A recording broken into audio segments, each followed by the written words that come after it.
Daon nih. Shalom, perkenalkan nama saya Kevin Frederick Bardede. Kami di sini ingin mempresentasikan tentang materi long job first atau penjadwalan terpanjang pertama. Dengan rekan saya, Marcel Ritola, Dan saya Lamhot Martes Kanggang. dan kami bertiga akan menjelaskan materi tentang longest job first atau bisa disebut dengan penjadwalan terpanjang pertama. Apa itu longest job first? Nah, longest job first itu adalah algoritma penjadwalan yang menjalankan proses dengan waktu eksekusi terpanjang terlebih dahulu. Kebalikan dari algoritma shortest job first atau SJF. LJF juga dikenal sebagai longest job next atau LJN. LJF juga dibagi menjadi dua, yaitu non-preemptive dan preemptive. Halo, saya akan menjelaskan cara kerja dari longest job first. Nah, longest job first itu bisa berjalan secara non-preemptive. Nah, non-preemptive itu adalah saat prosesnya berjalan, dia tidak dapat diinterupsi. Berbeda dengan preemptive. Kalau preemptive itu ketika proses sedang berjalan, maka proses itu bisa diinterupsi dan mencari mana yang akan didahulukan terlebih dahulu. Nah, kita masuk kepada cara kerja non-preemptive. Pertama, kita punya proses. Terdapat 4 proses, yaitu P1, P2, P3, dan P4. Nah, arrival time itu adalah waktu kedatangan. Nah, proses 1 itu akan datang pada waktu ke-1. Sedangkan proses kedua akan datang pada waktu ke-3. Dan proses ketiga atau P3 dia akan datang pada waktu kedua. Dan P4 dia akan datang pada waktu ke-4. Nah, burst time itu artinya lama datangnya. Maksudnya itu ketika kita datang pada waktu pertama, panjangnya itu inilah burst time atau lama waktu datangnya. P1 itu sebesar 2, P2 itu sebesar 4, P3 sebesar 6, dan P4 sebesar 8. Kita bisa menentukannya dengan cara Gantt chart. Nah, kan di sini tidak ada nih proses 0. Waktu kedatangnya tidak ada yang waktu ke-0. Nah, waktu ke-0 ini dan ke-1 dia diisi sebagai CPU. Nah, kita lanjut ke P1. P1 arrival time-nya yaitu sebesar 1. Dan dia lama waktu datangnya yaitu sebesar 2. Jadi 1 ditambah 2 jadi 3. Nah, karena di longest job first ini atau pencarian terpanjang terlebih dahulu. Nah, dia akan melihat nih proses mana yang lebih panjang waktu lama kedatangannya. Apakah proses 2, proses 3, dan proses 4. Nah, kita lihat bahwa di sini proses 4 lah yang paling panjang. Tetapi kita tidak akan mengambil si proses 4. Kenapa? Karena pada cara kerja longest job first, dia sistemnya adalah FIFO, first in, first out. Nah, karena P4 ini yang terakhir, maka dia nggak diambil terlebih dahulu. Dia akan mencari yang lebih besar kedua. Nah, kita lihat bahwa yang lebih besar kedua yaitu proses ketiga, yaitu sebesar 6. Jadi kita masukkan yaitu P3, dia sebesar 6, maka waktunya adalah sebesar 9 atau 0 ke 1, 1 ke 3, 3 ke 9. Ini bisa disebut sebagai completing time atau waktu selesainya. Nah, setelah itu kita lihat nih yang panjang. Nah, setelah P3 ada P4, yaitu panjang lama waktu kedatangannya yaitu sebesar 8. Jadi kita jumlahkan 9 ditambah 8 yaitu 17. Jadi completing time-nya yaitu sebesar 17. Nah, kita masuk lagi yang terakhir, yaitu yang terakhir adalah yang panjangnya proses 2, dia sebesar 4. Maka dari itu kita masukkan proses 2 ke dalam sini dan kita hitung completing time-nya. Kita tambahkan burst time-nya yaitu sebesar 4, jadi 17 ditambah 4 yaitu 21. Nah, seperti saya bilang tadi, completing time itu lama waktu berjalannya. Nah, kita lihat proses 1 lama waktu berjalannya itu sebanyak 3. Sedangkan P2 lama waktu berjalannya itu ialah dihitung dari P1. Jadi panjang waktunya itu sebesar 21. Karena dari P1 menuju P3, P4 dan P2 sebesar 21.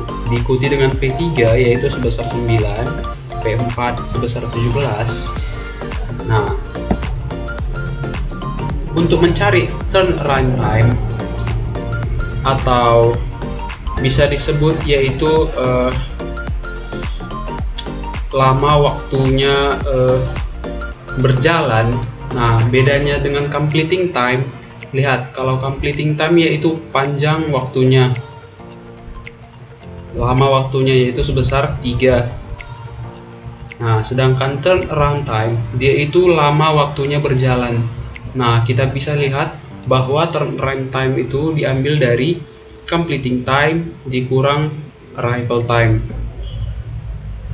Waktu usainya dikurangi dengan waktu kedatangannya. Jadi kita dapatlah bahwa proses 1 completing time-nya sebesar 3 dan arrival time-nya sebesar 1. Jadi 3 dikurang 2, maka kita dapat turnaround time-nya sebesar 2. Dilanjut dengan P2, completing time-nya sebesar 21 dikurang dengan 3 yaitu 18. Dan P3 sebesar 9 dikurang 2 jadi 7. P4 17 dikurang 4 yakni 13. Nah, kita lanjut waiting time atau waktu tunggunya. Nah, waiting time itu bisa kita dapatkan dari turnaround time atau TAT dikurang burst time atau waktu kedatangannya. Jadi, turnaround time-nya dikurang dengan burst time. Nah, di proses 1 turnaround time-nya sebesar 2 dikurang dengan burst time, maka waktu tunggunya yaitu sebesar 0. Nah, di proses kedua turnaround time-nya sebesar 18 dikurang burst time-nya yaitu 18 dikurang 4 jadi 14. Proses 3 juga sama, 7 dikurang 6 1, proses 4 13 dikurang 8 yakni 5. Nah, dari sini kita bisa menemukan yaitu average TAT atau rata-rata dari turnaround time-nya. Nah, kita bisa mendapatnya ini dari kita menjumlahkan totalnya dan dibagi jumlah prosesnya. Total dari turnaround time dibagi jumlah prosesnya. Jadi kita jumlahkan 2 ditambah 18 itu 20, ditambah 7 27, ditambah 13 yaitu sebesar 40. 40 dibagi 4 proses, maka kita dapat rata-rata turnaround time-nya yaitu sebesar 10 milisecond. Sama dengan rata-rata waktu tunggu atau average waiting time kita dapat dari penjumlahan waiting time-nya dibagi dengan banyaknya proses. Nah, proses 1 sebesar 0 ditambah dengan proses 2 14 ditambah proses 3 1 ditambah proses 4 5, maka totalnya adalah 20. 20 dibagi jumlah proses yakni sebanyak 4, maka 20 dibagi 4 yaitu 5 milisecond kita dapat. Nah, cara kerja Langes Jobbers ini kita bisa aplikasikan atau kita simulasikan pada program CPU simulator. Mari kita lihat. Nah, sebelum itu kita perlu sebuah program sederhana agar bisa dimuat pada OS simulator. Nah, kita menjalankan algoritma Langes Jobbers menggunakan OS simulator yang berada pada menu Advanced OS simulator. Kita menuju ke situ. Nah, di sini kita bisa kelihatan ada running proses, ready proses, waiting proses, dan yang lain. Nah, juga kita bisa melihat schedulernya atau penjadwalannya ada algoritma first come first serve atau FCFS dan shortest job first atau SJF. Nah, longest job first ini kebalikan dari shortest job first atau SJF. Nah, dan ada juga round robin dan sebagainya. Nah, karena kita menggunakan longest job first, kebetulan di OS simulator ini kita tidak ada algoritmanya, maka kita akan menggunakan shortest job first atau SJF yang bertipikan non preemptive. Nah, kita akan mengakalinya bahwa seolah-olah sebelumnya kalau pada OS simulator kita tidak bisa menentukan bahwa burst time-nya itu sebesar berapa. Di dalam menunya kita nggak bisa menentukan besar burst time-nya. Jadi kita akali dengan proses namanya priority atau prioritas. Kita menganggap seolah-olah P1 itu, nah kita lihat di sini tadi. Nah, proses 1 itu kita buat nanti dia kan berjalan pada saat yang pertama nih. Kita buat nanti priority-nya dia yang pertama, P2 yaitu berjalan pada keempat, 1, 2, 3, 4, maka priority-nya akan 4. Dan P3 yaitu dia berjalan pada proses kedua. Nah, jadi priority-nya nanti 2. Jadi dia berjalan sesuai ini nanti. Tetapi kita nggak bisa nanti menentukan turnaround time-nya, waiting time-nya. Jadi sistem yang menentukan itu. Jadi kita buat aja nanti seolah-olah bakal P1 yang udah duluan dilanjutkan dengan P3, dilanjutkan dengan P4 dan P2 dengan cara kita buat priority-nya. Nah, kita lanjut. Nah, kita masukkan program kita tadi yaitu plus.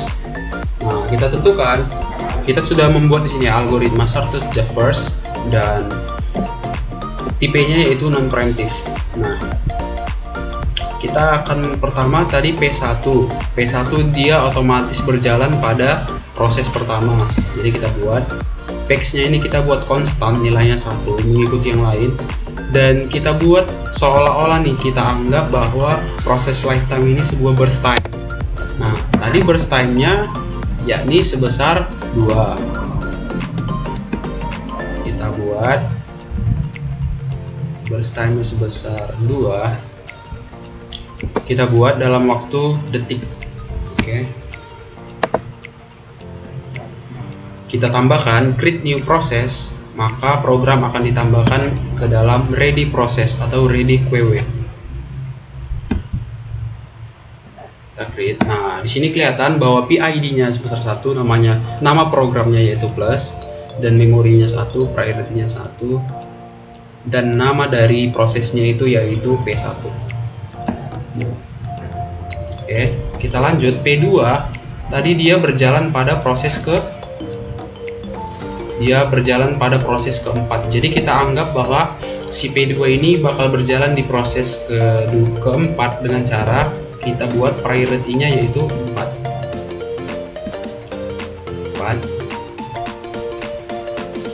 P-nya tetap konstan. Nah, kita anggap nih proses lifetime itu yaitu sebesar, kita anggap sebagai burst time. Nah, P2 besar dari burst time-nya yaitu 4. Kita buat di sini besar dari lifetime-nya yaitu 4. Kita buat dalam waktu detik, priority-nya 4. P2 4 ya. Kita tambahkan create new process. Jadi sekarang proses kita ada 2, proses P1 dan P2. Nah, kita lanjut P3. Nah, kita lihat di sini P3 berjalan pada proses kedua ya. Setelah P1 lalu P3. Nah, P3 berjalan pada prioritas kedua. Oke. Kita buat burst time-nya seolah-olah yaitu 6.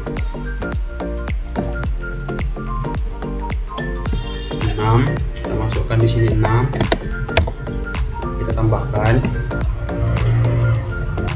Lalu kita lanjut yang proses terakhir yaitu P4. Nah, P4 ini udah pasti dia jalan pada proses ketiga.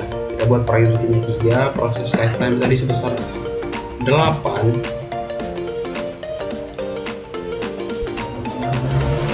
Sebesar 8. kita tambahkan. Nah, di sini kita bisa lihat bahwa ada priority pertama. Nah, si P1 ini akan berjalan nanti pada proses pertama. Dilanjut dicari nanti mana proses yang terpanjang, yaitu P3, karena prioritasnya kita buat seolah-olah nih P3 ini mempunyai burst time sebesar yang tadi, sebesar 6. Seolah-olah kita buat kayak gitu, makanya saya buat prioritinya 2 biar dia nanti berjalan setelah P1 dia langsung lompat ke P3, lalu dilanjut P4, lalu dilanjut yang terakhir yaitu P2. Nah, agar lebih kelihatan, maka kita buat di sini nanti proses akan berjalan pada running proses. Kita buat yaitu kecepatannya biar dia kelihatan bahwa programnya berjalan, kita buat di kecepatan 73. Kita coba run, dia nanti kelihatan di sini programnya akan berjalan. Kita jalankan programnya, start. Nah, P1 akan dijalankan pertama kali, dilanjut dengan P2, dilanjut dengan P3, dilanjut terakhir dengan yaitu P4. Nah, kita bisa lihat view lognya atau hasil dari programnya itu. Kita bisa lihat pada menu views, view log. Nah, di sini kelihatan bahwa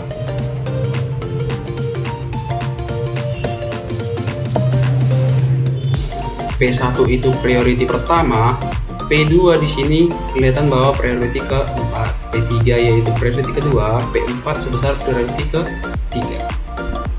Nah, di sini kita bisa lihat perbedaannya.